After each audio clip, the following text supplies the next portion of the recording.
السلام علیکم. یہ باتیں مت کرو، سمجھے اس میں بات جاری.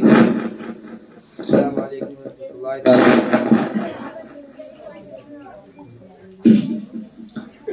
الحمد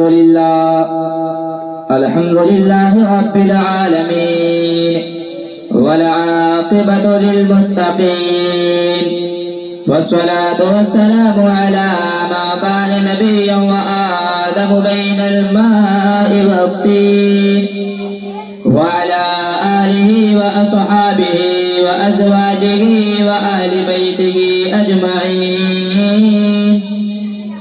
أما بعد فأعوذ بالله من الشيطان الرجيم. بسم الله الرحمن الرحيم. وما أرسلناك إلا رحمة للعالمين. صدق الله مولانا العظيم وصدق رسوله النبي الأمين المعين المدين الكريم الرؤوف الرحيم. ونحن على ذلك لمن الشاهدين والشاكرين والحمد لله رب العالمين. شاہوں سے ملا ہے نہ تونگر سے ملا ہے، شاہوں سے ملا ہے نہ تونگر سے ملا ہے، اللہ کا فرمان اسی در سے ملا ہے. شاہوں سے ملا ہے نہ تونگر سے ملا ہے، اللہ کا فرمان اسی در سے ملا ہے. اوروں کو ملا ہے تو مقدر سے ملا ہے، اوروں کو ملا ہے تو مقدر سے ملا ہے، مجھ کو تو مقدر بھی تیری در سے ملا ہے. اور جو رب کے نیک بندے ہیں وہ کیا کیا دیکھ لیتے ہیں، جو رب کے نیک بندے ہیں وہ کیا کیا دیکھ لیتے ہیں. زمین پہ بیٹھ کر عرش معلی دیکھ لیتے ہیں، اور میرے غوث اعظم ایسے دنیا دیکھ لیتے ہیں، میرے غوث اعظم ایسے دنیا دیکھ لیتے ہیں جیسے کہ ہاتھ پہ رائے کا دانہ دیکھ لیتے ہیں، جیسے کہ ہاتھ پہ رائے کا دانہ دیکھ لیتے ہیں. آئیے حضرات، سب سے پہلے گنبد خضرا میں آرام فرمانے والے آقا و مولا حضور تاجدار مدینہ راحت و قلب و سینہ حضور صلی اللہ تعالی علیہ وسلم کی بارگاہ بے کسپنا میں درود پاک کا نذرانہ پیش کر لیں. پڑھیے بآواز بلند. اللہم صلی علی سیدنا و مولانا محمد مبارک وسلم. صلو علیہ الصلوۃ والسلام علیک یا رسول اللہ صلی اللہ تعالی علیہ وسلم. حضرات، میں نے رسالت کریمہ پڑھنے کا شرف حاصل کیا.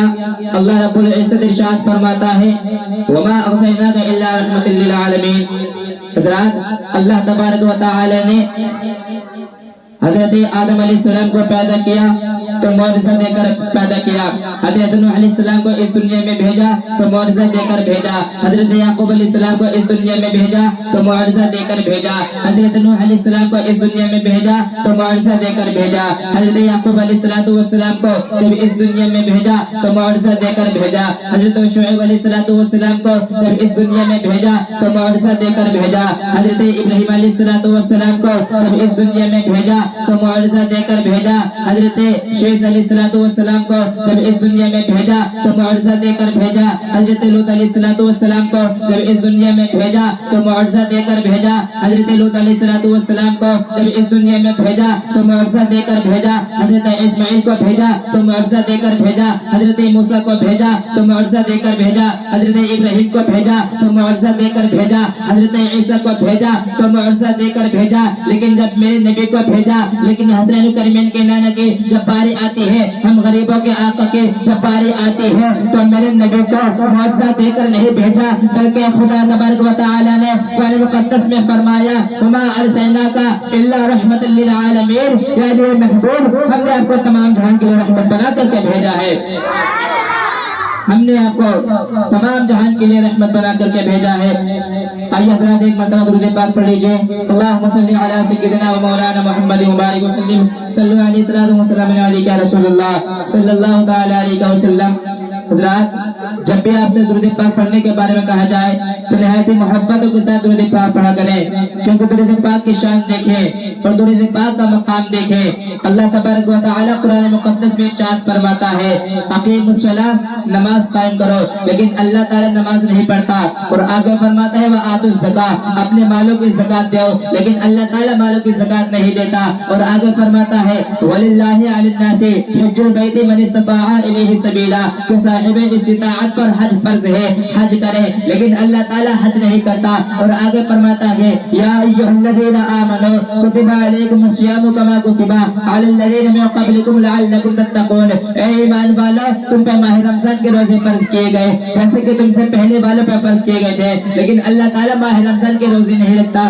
اور کرو سنی مسلمانوں، اللہ تبارک و تعالی نے نماز کا حکم دیا، خود نماز نہیں پڑھتا، روزے کا حکم دیا، خود روزہ نہیں رکھتا، زکات کا حکم دیا، خود زکات نہیں دیتا، حج کا حکم دیا، خود حج نہیں کرتا، لیکن جب باری آتی ہے حسنین کریمین کے نارہ پر درود پاک بھیجنے کی، جب باری آتی ہے فاطمہ کے بابا پر درود پاک بھیجنے کی، جب باری آتی ہے ہم غریبوں کے آقا پر درود پاک بھیجنے کی، تو اللہ تبارک و تعالی قرآن مقدس میں ارشاد فرماتا ہے ان اللہ وملائکتہ یصلون علی النبی یا ایھا الذین آمنوا صلوا علیہ وسلموا تسلیما، کہ بے شک اللہ اور اس کے فرشتے نبی کریم پر درود پاک پڑھتے ہیں۔ اے ایمان والو تم بھی اپنے آقا پر خوب خوب درود پاک پڑھا کرو، اے ایمان والو تم بھی اپنے آقا پر خوب خوب درود پاک پڑھا کرو۔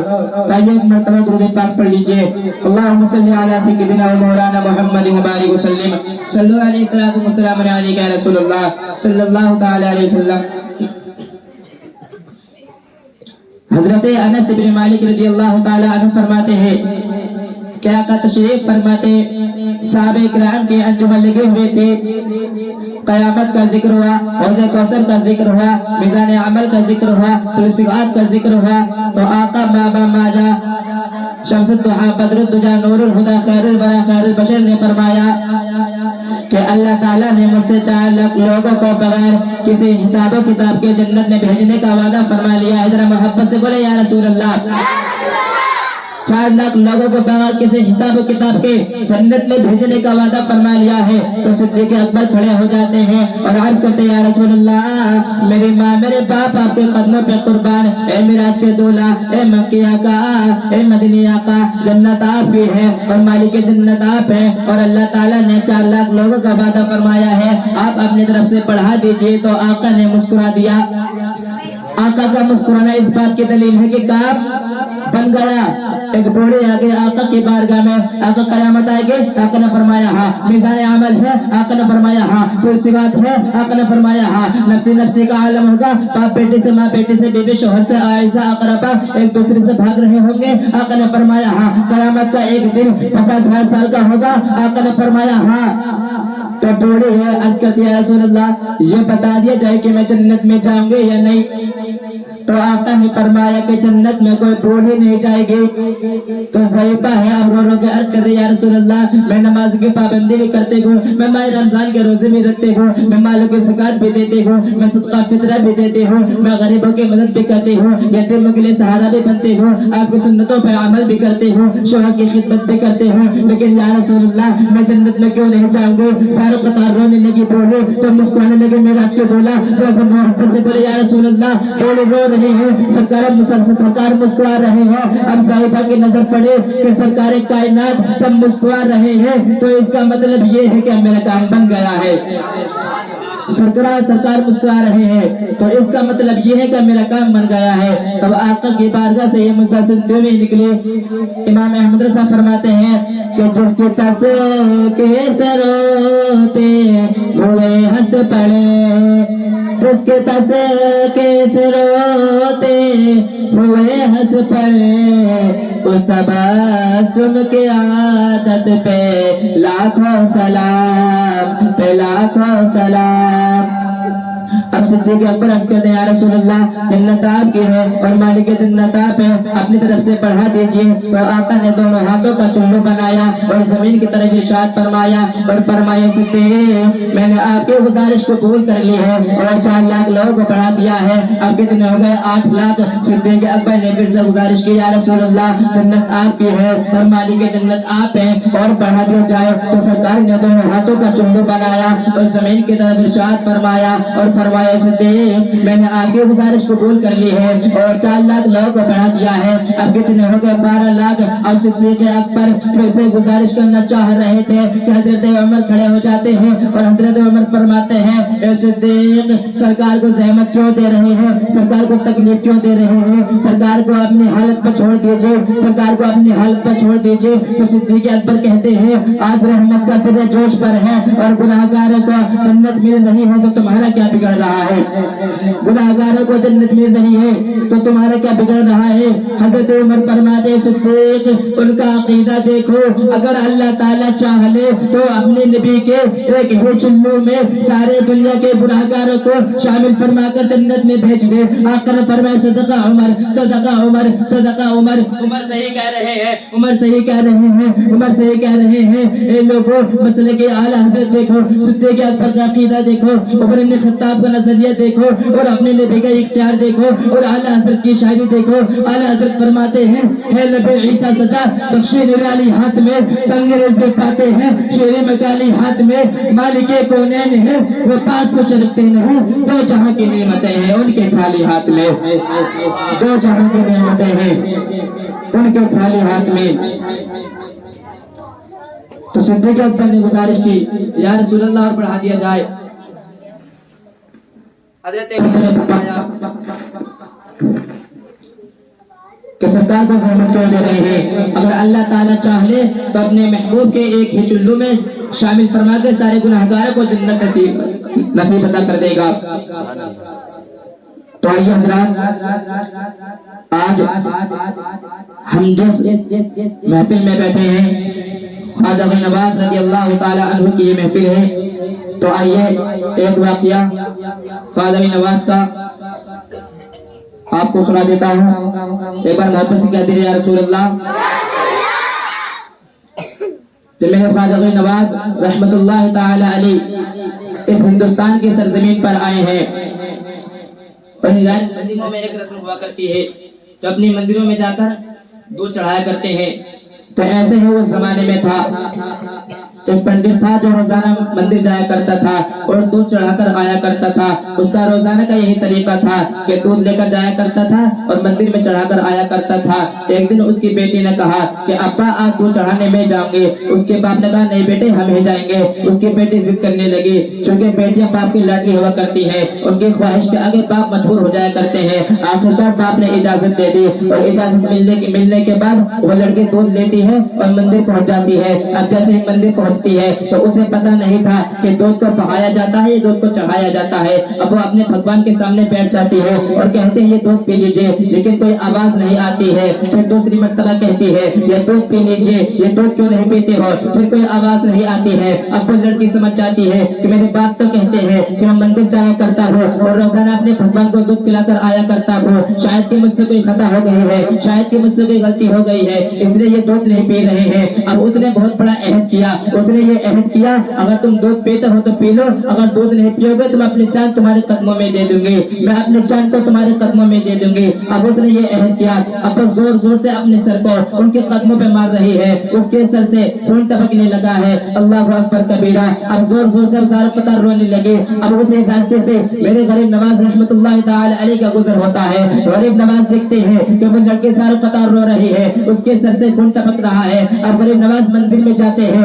اور مندر میں جانے کے بعد اس لڑکی کی پیشانی کے نیچے اپنی ہتھیلی رکھ دیتے ہیں۔ اب جیسے ہی وہ لڑکی غریب نواز کی ہتھیلی کو دیکھتی ہے، ہتھیلی کو دیکھنے کے بعد کہتی ہے کہ بابا تم کون ہو اور کہاں سے آ رہے ہو؟ غریب نواز فرماتے ہیں کہ بیٹی اپنے اوپر ظلم کیوں کر رہی ہے، مجھے آخر پتا تو صحیح معاملہ کیا ہے۔ تو وہ لڑکی کہتی ہے بابا آپ جائیے، یہ میرے اور میرے بھگوان کا معاملہ ہے، آپ جائیے۔ غریب نواز فرماتے ہیں کہ بیٹی پتا تو صحیح آخرکار معاملہ کیا ہے۔ تو وہ لڑکی کہتی ہے بابا آپ جائیے، آپ تو مسلمانوں کے دھرم کے گرو ہیں, آپ جائیے ہم اپنا معاملہ خود دیکھ لیں گے. غریب نواز فرماتے ہیں اے بیٹی بتا تو صحیح آخرکار معاملہ کیا ہے. تو وہ کہتی ہے کہ پاپا میرے پاپا روز آیا کرتے ہیں اور اپنے بھگوان کو دودھ پلا کر جایا کرتے ہیں, لیکن آج میں آئی ہوں لیکن یہ دودھ نہیں پی رہی ہے.